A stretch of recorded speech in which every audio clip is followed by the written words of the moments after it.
Hey everybody, well, I'm back here again at home, relaxing, recovering, enjoying some time off the trail. I enjoyed the last few days. They were quite an experience. And I guess we would say this is day 144 on the Appalachian Trail, except I'm at home. This is a little question and answer time that my family's put together for us to just kind of recap the trail. I hope you are doing well, everybody's doing good, and I know several of my buddies on the trail have finished this week, and I've been so excited to see them wrapping up their experience of hiking the Appalachian Trail. So without any more delay, we're going to start a question and answer time. Okay, first question.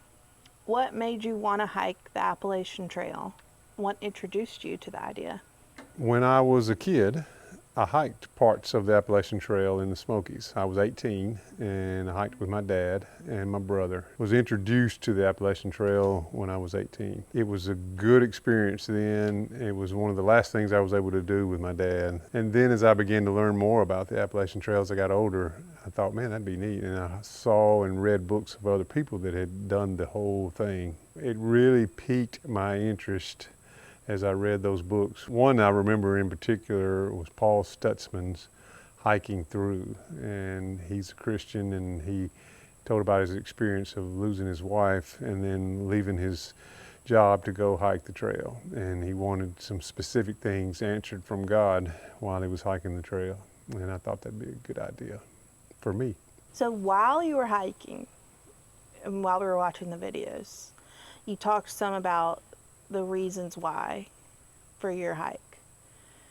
What did you take away or what did you learn while you were hiking? You know, one of the reasons is the biggest thing for me was just hearing from God on some specific things and related to a car wreck that I had and with my sister, and just wanting to hear from God that I could get some peace. And, you know, didn't get just a specific voice that I heard, but over the whole course of the trail, God spoke to me, and I guess what we would call a still small voice. And I began to get a little more peace and a little more peace as I hiked.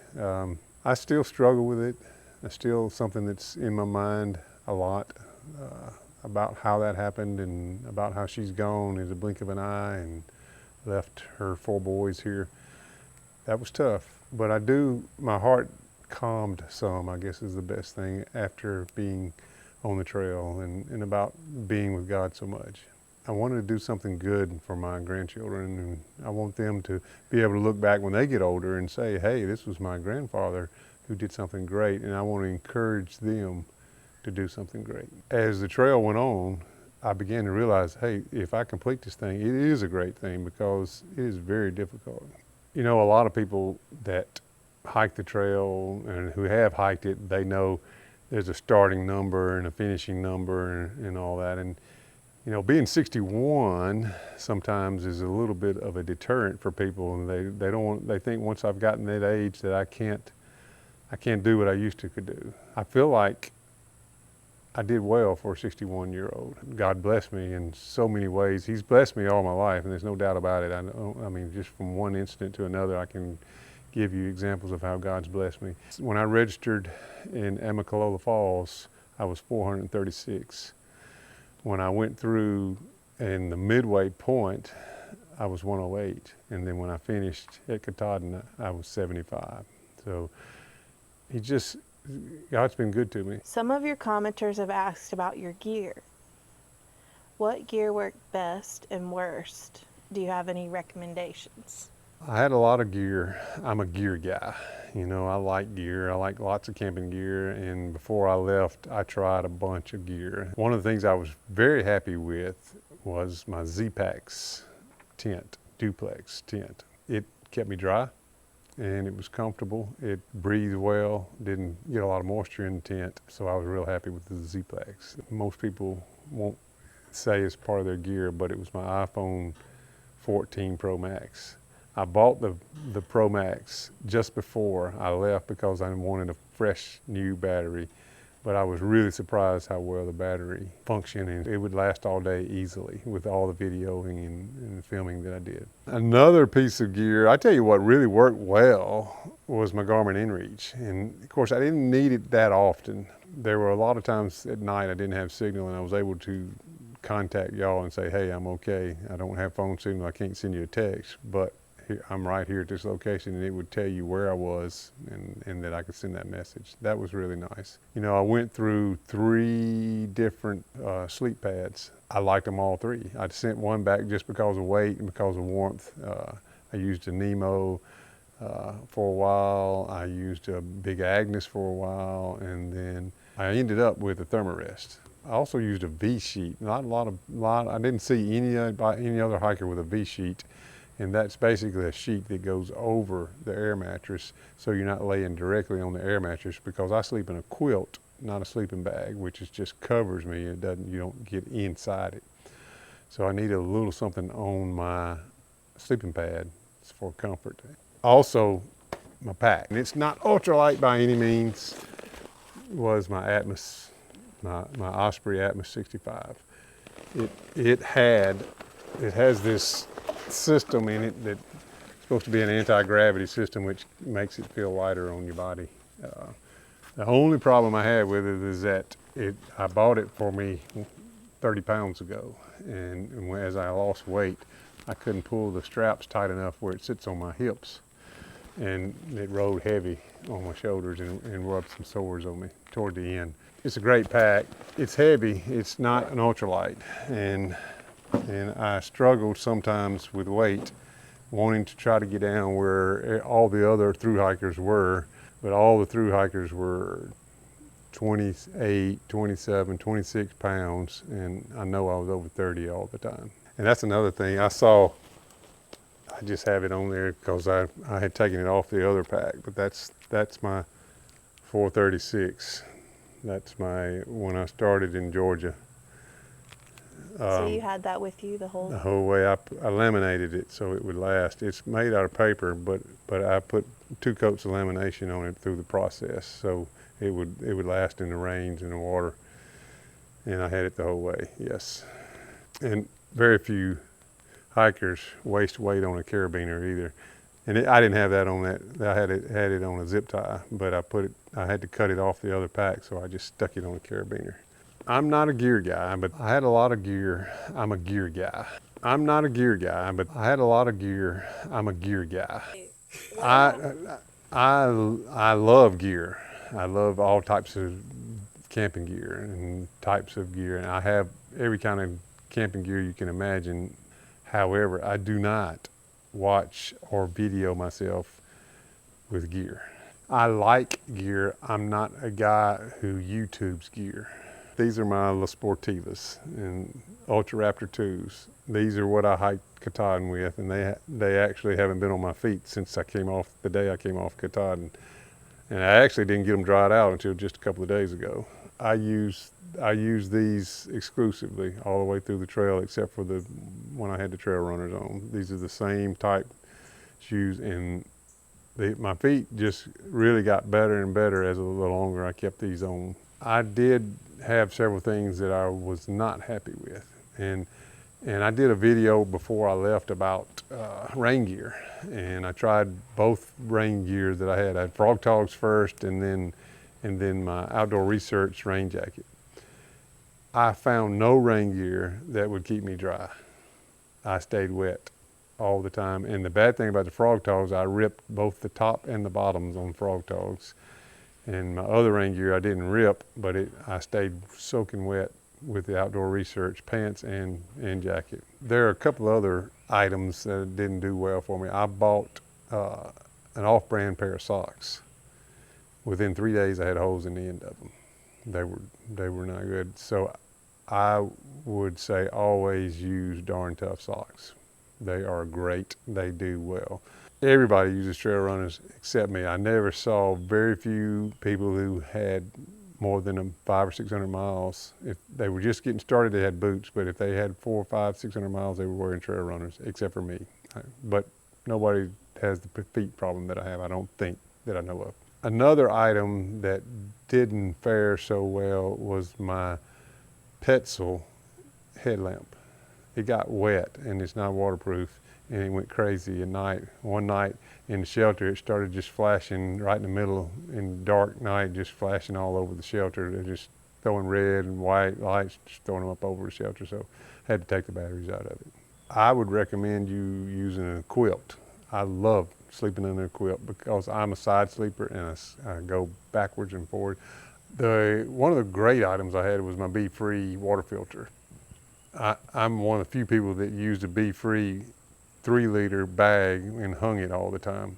But when I'd go into camp, I would fill my bag up, which was 3 liters, and hang it somewhere at camp, and then I would have enough water for that night and the next day too, before I left camp. I love my Climate V sheet. It was very comfortable. It helped me sleep at night. I would recommend everybody getting a V sheet if you're going to sleep on a quilt. I use 3 different quilts: a 0, a 20, and a 50-degree quilt. Through the process, had them send them home and get another one. It's designed just to lay over you. They say you don't need the bottom under it. You're sleeping on it. You only need what's on top of you to keep you warm. One other piece of gear that I thought was really neat that I have a little mini pump, and that's what I filled up my air mattress with every night, and I used it all the way till the last 2 or 3 weeks. Okay, what about hostels, hotels, and campsites? What were the best and worst? There were a lot of bad hostels, a lot of them. Now, most of the time I'm just looking to get a shower, have a bed to sleep in, recharge my stuff, and get something to eat. You know, I didn't have high expectations, but there are definitely vast rankings on the hostels. Georgia had really a couple of new good ones right at the beginning. It kind of spoiled you. They give you rides were free to back to the trail, all of that, and then you'd get into another hostel and they charge you for shuttle. They would charge you for everything. So, and they didn't cook meals or anything. I would say the 2 in Georgia right at the beginning are great. Around the Bend and Above the Clouds, those are 2 great hostels. And then Shaw's Hiker Hostel in Maine was really good. It prepares you for the end as well. And there's some in between. I remember the Notch Hostel in the Whites. It was very nice. Some shelters had caretakers and they kept them very clean and nice. And other shelters didn't look like they'd had any maintenance done to them in years and years and years. Some, even in the Smokies, we had shelters leaking, which was, to me, it put 2 ladies I know off trail when I came through the Smokies because of the rain we got. The night I got so much rain, they got all their gear wet and they got off trail. Depending on what state you were in, basically, what part of the trail you were on, and some of them would be really nice, big double-deckers, really nice, and then others were just barely hanging on. Campsites, really the same way. I mean, you just depend on where you picked your campsite. Your friends on the trail have called you Platinum T. How did you get so rich, and how can we do so as well? Well, I'm not rich, but I did save money for this trip, and I had a budget that I busted on the trip. But at the same time, was not going to be, if I could get off trail and resupply and get a good night's rest, I took advantage of the opportunity. If you could start over again and do your first through hike for the first time, what advice would you give yourself? I think the number one advice I'd give myself would be to slow down a little bit. Oftentimes, I'm a competitive person and I'm racing against people. It's not a race. You're out there doing a once-in-a-lifetime event, for most people, once-in-a-lifetime event, and you need to slow down. I think I would spend more 0 days at places that I didn't expect to be at. My 0 days were always in town usually at a hotel or motel, but sometimes at a hostel. I would find a good campsite on a lake and take a 0 day where I could enjoy nature a little more. Spend more time on trail, take more 0 days, and don't worry about the end date and the amount of time it takes you to do it. There's a lot of discomfort, and the way to combat that is to speed up and say, okay, if I speed up, I will get to this town faster, I'll get to this hostel faster, I will get off trail faster, I will get less days on trail. So you're battling that in your mind, but there were times when I would have been perfectly comfortable camped on the side of a lake if I got there at lunch, and if I'd have just stopped at that point and said, okay, let's just camp here. This is a beautiful spot. Enjoy the rest of the day sitting here. But it wasn't on my schedule. What surprised you about hiking the AT? Probably the biggest surprise I had was how hard it was. I thought, after a few weeks of me conditioning, hiking the mountains in Georgia and North Carolina, that the rest would be easy because I'd be in good shape. But it was difficult the whole way. And part of that's because they plan it to be that way. The trail planners plan to go over the most difficult mountains. And then of course the two hardest states are at the end as well. So you kind of got through the middle where it wasn't as difficult. And then you hit New Hampshire and Maine, and wow, the wheels come off. This is somebody who tried Katahdin and got beat by Katahdin. What was the hardest part about hiking the AT, section? And did you ever think, I'm not going to make it? Well, Maine was the hardest. Probably not because of the elevation though, because of all the amount of rain, water crossings, and staying wet all the time. It just made it really difficult. And then the further you got in Maine, the worse the bugs got. Bugs really became a big nuisance. You either had to learn to deal with them or give up. Now, there were times I thought, okay, I've had enough of this. Still got 250 miles to go, and I am tired, very tired. And all I'm doing is walking every day. I've had enough. What physical toll did the hike take on your body? Well, I had several pull muscles. Hamstring, I pulled it. I did something to my shin. I actually think it was a strained tendon that coming out of my ankle from stumping my toes. I thought it was a shin splint, but it wasn't a shin splint. And of course my ankles, my ankles are so bad, and I twisted them so many times. They stayed swollen. The physical toll on my toes when they got wet and stayed wet, they were nearly infected, and almost took me off trail. I lost probably 6 or 7 toenails. And then the falls. I fell probably, on average, I probably fell once a day. I would go some days and fall 3 times, and then I'd go a couple of days and wouldn't fall. It's hard not to fall.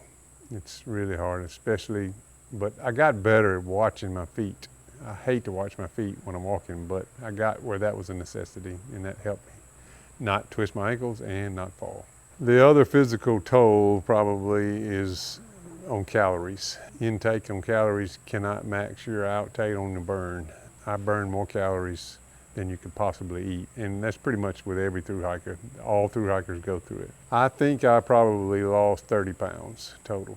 Lost a good bit of weight before I started training, and then I took a picture the day before I left of the scales, and then I took a picture when I got back home, and it was like 27 pounds, but I had already started eating before I got back home, so I'm thinking it's probably pretty close to 30 pounds. Were you ever scared on the hike?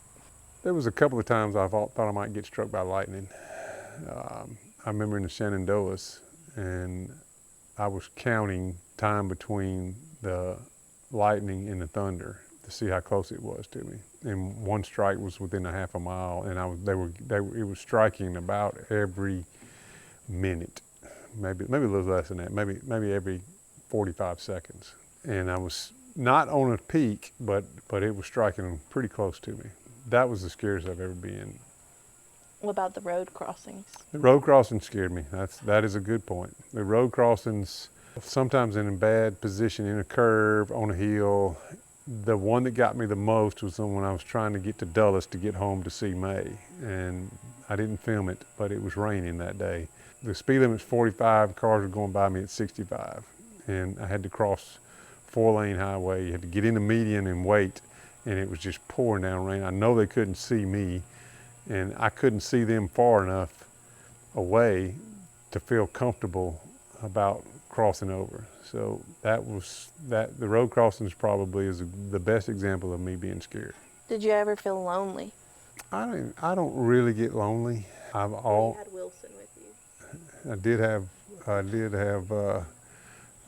iPhone with me all the time. I could talk to iPhone anytime I wanted to. So I'm just a person who likes to be alone. Never had trouble with that. There were probably a couple of times when I missed my family and thought that it'd be good to be home 4th of July, I knew y'all were having a party here at my house. I kind of would have liked to have been part of that. My birthday, How did you meet people on the trail? you're going to. You show up at the shelters unless you're just a total recluse.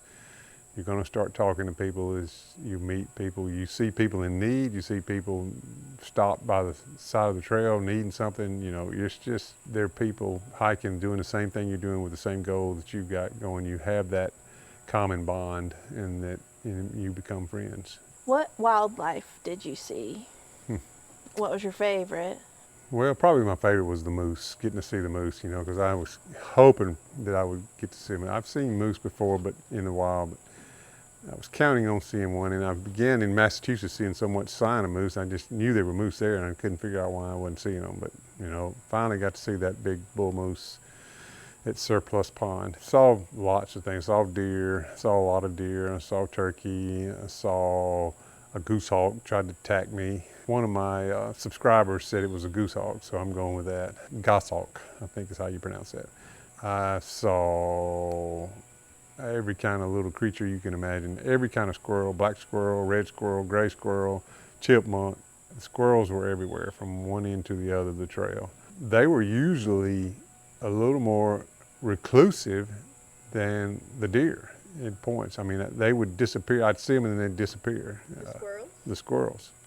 And then the deer seemed to be almost tame in places. And then the further north I got, the less I saw deer. Got to see turkeys. The Shenandoahs was fun. I calling the turkeys driving down the road, going to the trail, calling out the window, and they gobbling at me. It was a lot of fun in Shenandoahs where I saw turkeys.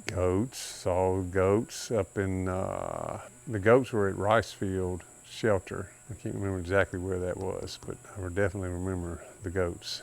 Snakes, lots of snakes. I probably saw a snake a week, and it didn't start early because it started in February. But after I got out of the Smokies, started seeing snakes, and probably saw at least one snake a week.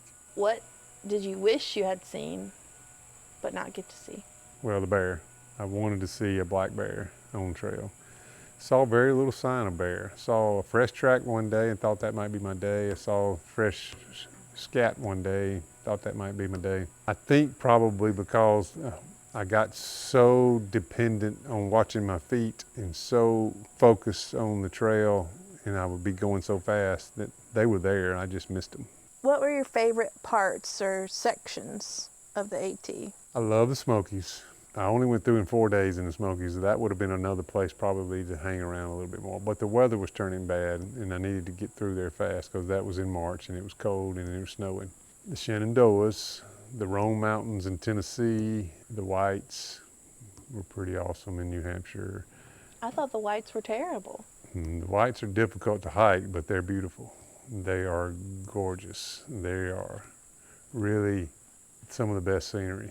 And then some of the Whites reminded me of being in Montana hiking in Glacier Park. And then Baxter State Park, I would love to have seen it on a clear day.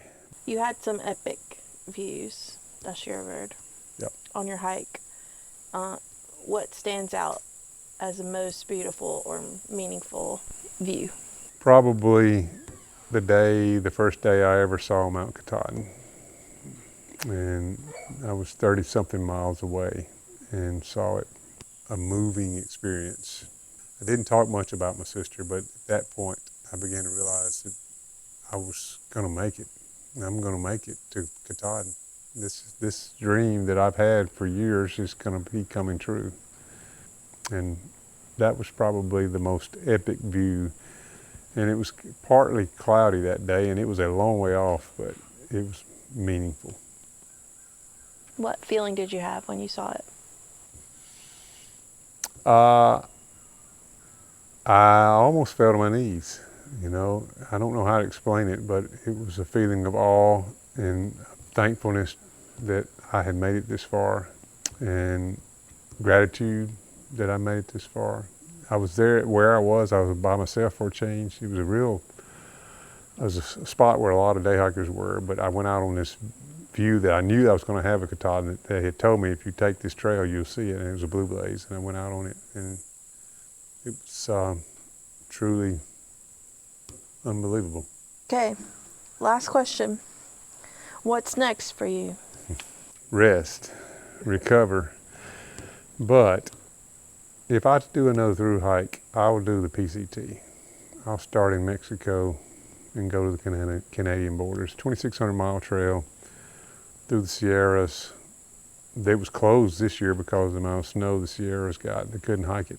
I'll do some other little things before then. I'll hike in Montana.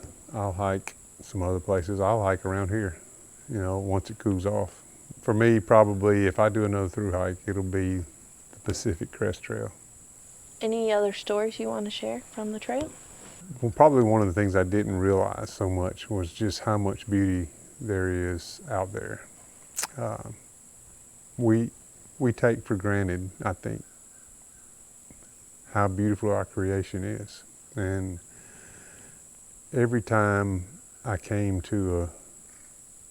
on top of a mountain and came to a great view, it just, I tried to express it somewhat on video, but I was awed at how beautiful God's creation is. And I know I go places a lot. I traveled, I've been to Alaska, I've been to Montana, I've been to a lot of beautiful places.